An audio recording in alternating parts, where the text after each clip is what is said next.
Let me tell you about the day Cadet Marcus Reeves made our entire military academy question everything we thought we knew about physics, biology, and our own very fragile egos.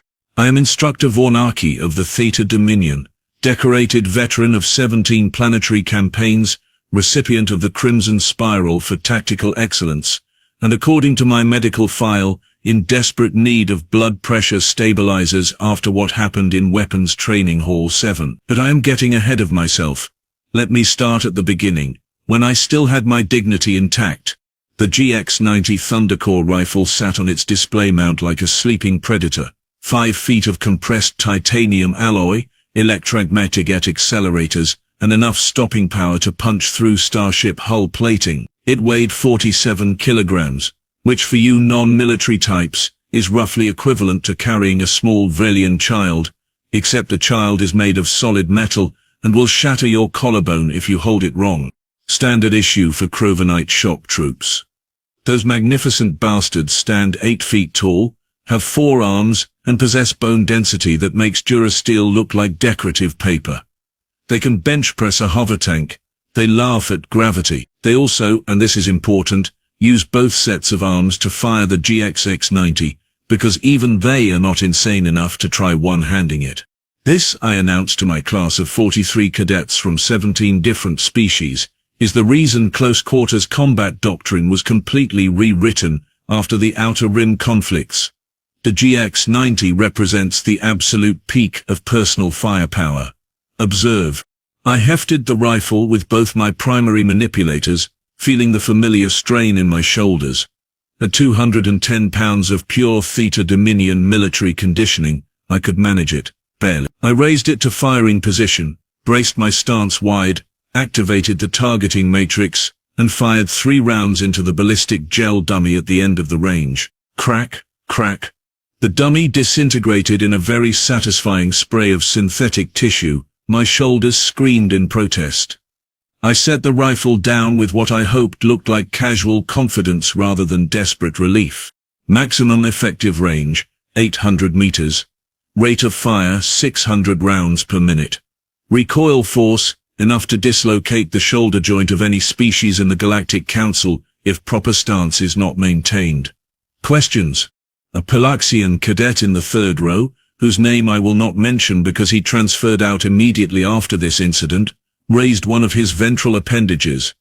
Instructor, why are we training with Crovanite weapons, if we are not Crovanites? Excellent question, cadet. Because warfare does not care about your species' limitations. You will encounter enemy equipment. You will need to use it. You will adapt or you will die. Next question. That is when I noticed him. Cadet Marcus Reeves, human, sitting in the back row with that expression his species gets when they are either extremely bored or planning something catastrophically stupid. In my experience, usually both. Humans. Let me take a moment here to discuss humans. They joined the Galactic Council 6 years ago after their world was discovered by a Peltharian survey ship. Nice enough species, short by galactic standards, averaging around 6 feet. Decent diplomats. Reasonable traders, absolutely terrible at following safety protocols. Their planet, which they call Earth with alarming lack of creativity, is classified as a Class 4 death world. Now, before you panic, understand that the classification scale goes to Class 7, and Class 4 is considered, quote, moderately hazardous to most sentient life but theoretically survivable with proper equipment, end quote. Earth has weather that actively tries to kill you. Earthquakes, hurricanes, tornadoes, animals that consider humans a delicious snack, plants that are somehow even more dangerous than the animals, an atmosphere composition that most species find slightly toxic, and gravity. Oh, the gravity. Earth pulls at 1.1 standard Gs. You know what most civilized worlds operate at? 0.7 to 0.9 standard Gs. These lunatics evolved on a planet that is constantly trying to crush them, eat them, poison them, or blow them off a cliff, and they had the absolute audacity to look at the rest of the galaxy and go, yeah, this seems fine. But here is the thing. Despite coming from a world where survival is a daily achievement, humans are physically, on paper, very average. They are not Crovenites. They do not have natural armor like the shellbacks. They cannot breathe methane like the Vret. They are just aggressively, militantly average in almost every measurable way except for two things. One, their endurance. Humans can jog for hours. They used to hunt prey by literally following it until it collapsed from exhaustion. It is horrifying. Two, they refuse to accept the concept of limitations. Instructor Warnecke? Marcus raised his hand. He had that smile. You know the one. The smile that says, I am about to ruin your entire afternoon, and possibly your career. Cadet Reeves? Permission to attempt firing the GX-90, sir?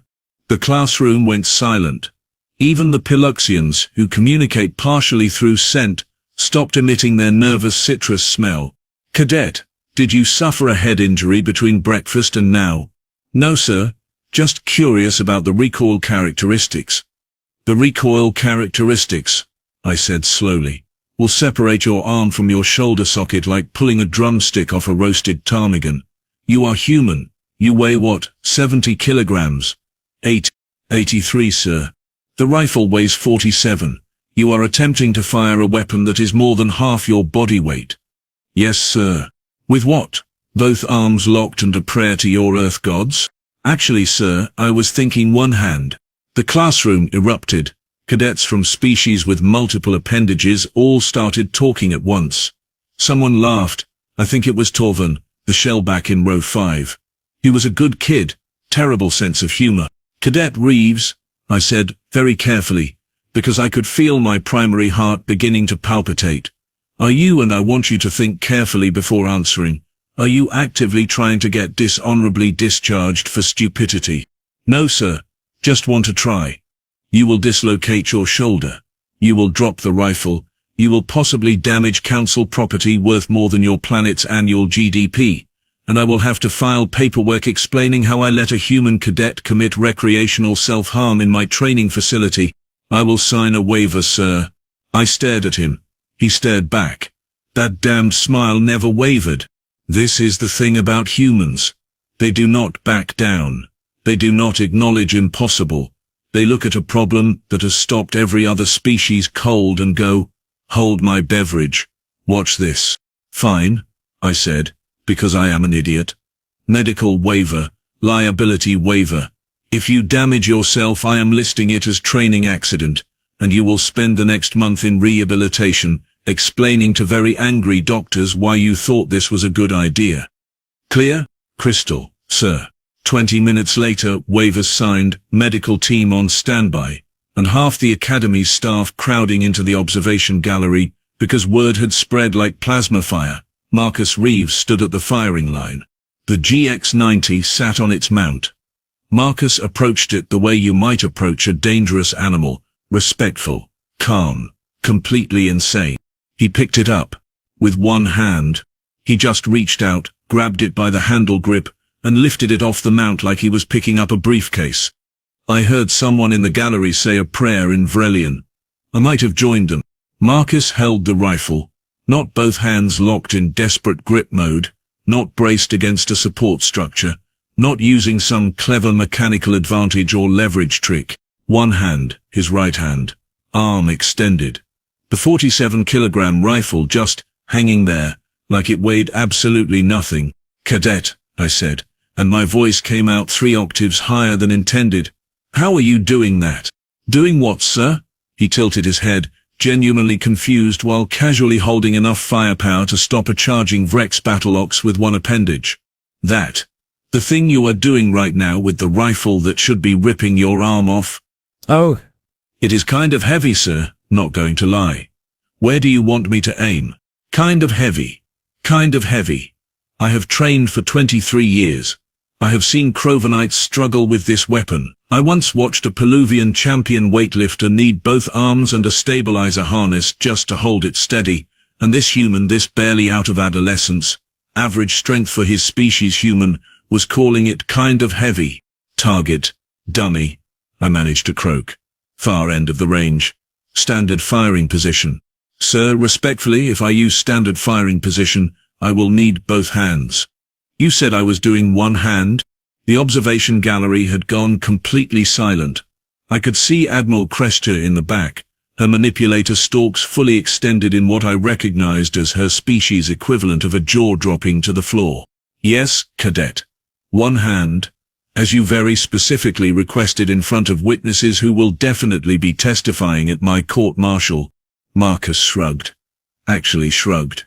While holding the rifle, okay, sir, just wanted to confirm. He raised the GX-90, one-handed, extended his arm fully, sighted down the barrel with his optical organs like this was a perfectly normal thing to be doing, and not an absolute violation of everything I thought I knew about physics and biology. Whenever you are ready, Cadet, I said, because at this point I had accepted that reality was taking a holiday and nothing made sense anymore. Marcus pulled the trigger. Crack. The rifle fired. The recoil, the famous GX-90 recoil, that requires crovanite bone density and forearm stability, hit him. His arm moved backward maybe 6 inches. 6 inches. Then stopped. Then returned to firing position. The target dummy at the end of the range developed a very neat hole exactly in the center mass. Marcus said. That does kick a bit. Want me to do the other 9, sir? Other 9? I repeated numbly. You fired 3 rounds in your demonstration. Standard magazine capacity is 10. I have 9 shots left. Should I continue? I could not speak. My language center had apparently decided to abandon ship along with my understanding of physics. I just nodded. Crack. Another perfect shot. Center mass. 6 inches of recoil. Arm steady. Crack. 3 for 3. The dummy was rapidly becoming less of a dummy and more of a collection of holes held together by optimism. Crack. Crack. 6 shots. 6 perfect hits. Marcus was not even breathing hard. His arm had not wavered. The rifle that should have been smashing his bones into powder was obeying him like a trained pet. Sir, called out Cadet Yelthresh, a Piloxian in the second row, is he using some kind of enhancement technology? Exoskeleton? Gravity manipulation? I ran the scanners myself. I shouted back, somewhat unprofessionally. He is not augmented. That is just a human. Crack, crack. 10 shots. 10 perfect hits. Marcus lowered the rifle, checked the chamber with practiced efficiency, engaged the safety, and set it back on the mount with a gentleness that somehow made the whole situation even more offensive to my understanding of reality. Permission to speak freely, sir? He asked. Granted, I whispered, because my voice had apparently gone on strike. That is actually a really nice weapon. Balanced. Good sight picture. Recoil is manageable once you get the rhythm down. We have hunting rifles back home that kick harder. Hunting rifles that kick harder. What exactly, I asked very slowly, are you hunting on Earth that requires more stopping power than a rifle designed to penetrate starship armor? Oh, mostly elk, sir. Sometimes bear. My uncle got into an argument with a moose once. Needed 8 shots. Moose are mean. Your uncle, I said, shot a creature called a moose 8 times. With a rifle more powerful than a GX-90, and the moose was still arguing? Well, yeah, moose are tough. That is why you aim for the vitals and stay calm. Same principle as this. He patted the GX-90 affectionately, like it was a loyal dog and not an instrument of warfare that costs more than a small starship. Admiral Cresta descended from the observation gallery. She moved with the slow, deliberate precision of someone whose entire worldview was currently being reconstructed from scratch. Cadet Reeves, she said in her most official voice, what is the gravitational constant of your homeworld? 1.1 standard Gs, ma'am. Bit heavy compared to most places, I guess. Bit heavy, she repeated. Cadet, do you know what gravity you are currently experiencing in this facility? Feels like 0.8, maybe 0.85 standard, ma'am. 0.82 standard Gs. You have been training for 3 months on a planet with nearly 30% less gravity than your homeworld. Marcus blinked. Oh, that explains why everything feels so light here.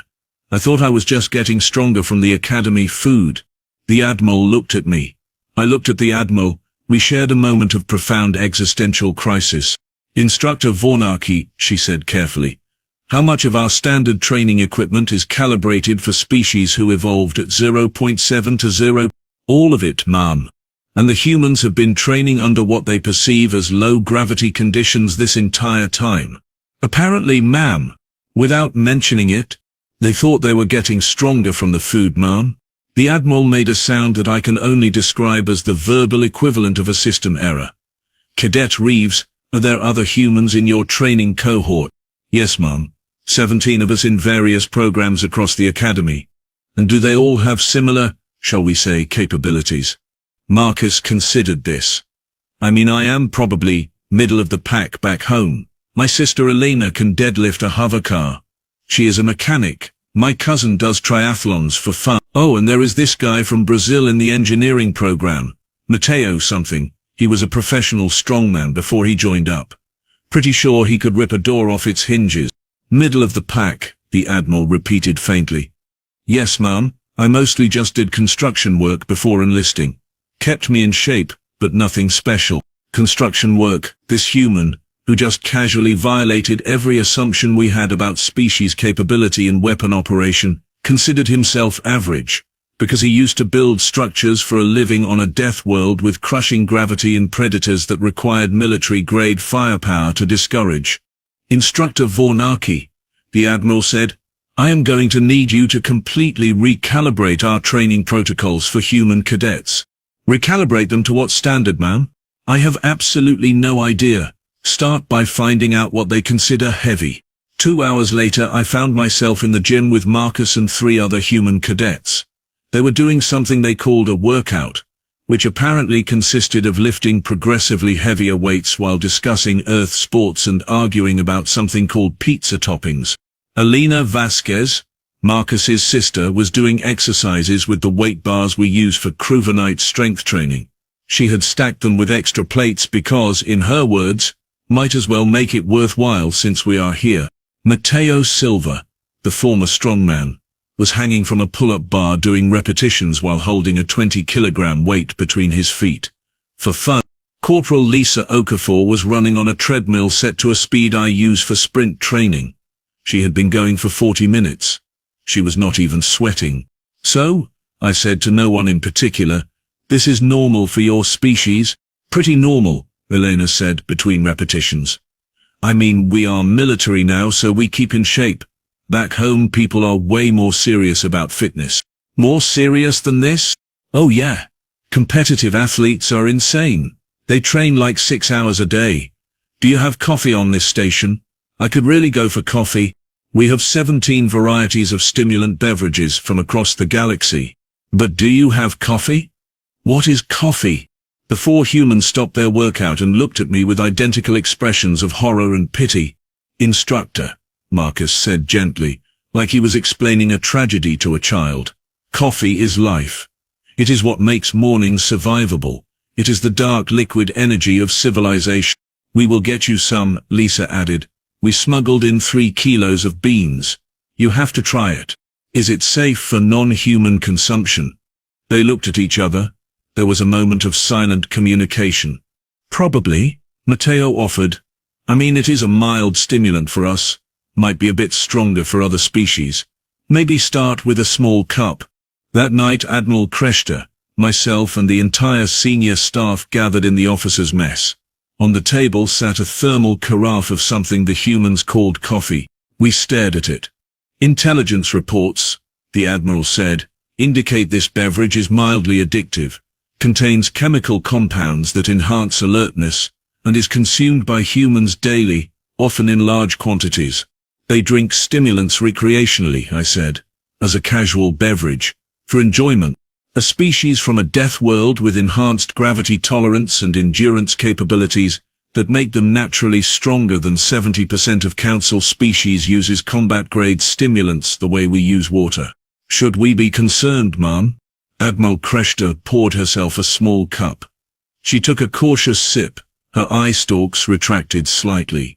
This is, she said slowly, actually quite good. Also, I can hear colors now, but mostly it is good. I tried some. She was right. It was good. It was also probably going to keep me awake for the next 3 days. "We need to update the human cadet files," the Admiral said. "Current classification, average physical capabilities, needs to be revised to, what, exceptional physical capabilities." "Mom," I said, watching Marcus and his sister walk past the mess hall window, casually carrying equipment crates that should have required loader mechs. "I think we need to revise our entire understanding of what average means." The Admiral nodded slowly. "Agreed. Also, get me more of this coffee. I feel like I can see through time and I have reports to file."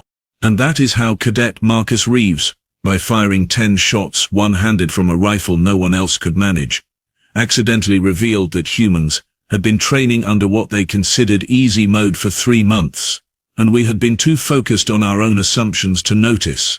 The really terrifying part, we still have not figured out what they can do at full capability.